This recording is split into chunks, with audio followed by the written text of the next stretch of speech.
So I don't know how many of you already know about this ORS controversy, but what I know is that you all should must know. Let's talk about it. Although it started way back in 2016, but I'll confine to the recent वाला update. और अगर आपको पूरी इस चीज़ें जाननी है in detail, you can watch my video.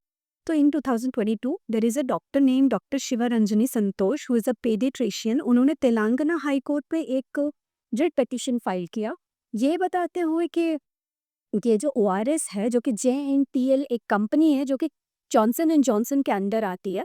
ORS वो फॉर्मूला यूज़ ही नहीं करता है जो फॉर्मूला ने WHO अप्रूव किया हो। और क्यों हमें WHO अप्रूव फॉर्मूला यूज़ करना है? क्योंकि ORS is the child of WHO। सारी चीज़ें होंगी नाउ कल टू 2025 FSSAI जो कि food safety and standards authority of India है, इसने अक्टूबर 2025 में को नोटिस इशू किया कि एवरीवन जो कि ORS का टैग यूज कर रहे हैं उन्हें स्ट्रिक्टली रिलीजियसली वही फॉर्मूला यूज करना है जो WHO दिया। Sounds great, sounds good, everything was perfect, but then this JLNTL company जो कि ORS मैन्युफैक्चर करती है अंडर जॉनसन एंड जॉनसन, वो चली गई दिल्ली हाई कोर्ट के पास कि भाई साहब मेरे पास तो अभी 150 से 180 करोड़ के स्टॉक्स पड़े हुए हैं। What am I suppose to do about that? It could be a waste for me. तो please kindly just allow us to sell all these stocks, इसके बाद ORS नहीं बनाएंगे।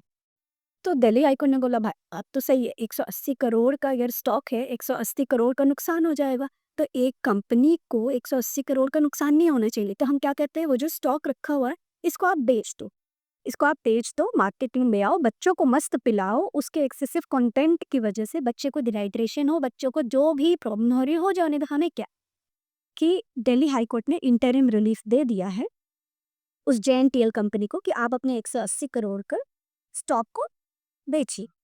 तो वो मार्केट में बिक रही है कि हाँ अब नया नहीं बनेगा जो कि WHO अप्रूव फॉर्मूला को फॉलो नहीं करेगा, उसके ऊपर बैन है, वो नहीं बेचाएगा। लेकिन जो ऑलरेडी आपके स्टॉक में है, ऑल्दो वो WHO फॉर्मूला अप्रूव नहीं है, बट उसको बेचिए क्योंकि आपको इस 180 करोड़ का नुकसान हो जाएगा। 180 करोड़ तो दोबारा नहीं आ सकता है ना।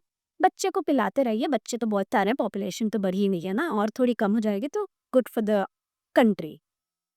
तो मोरल ऑफ द स्टोरी ये है कि आप में से किसी को नहीं पता होगा कि टेंट है जो कि 10 टाइम्स शुगर ज़्यादा है जितना अप्रूव्ड है, जितना शुगर हो आप वो क्या कर सकता।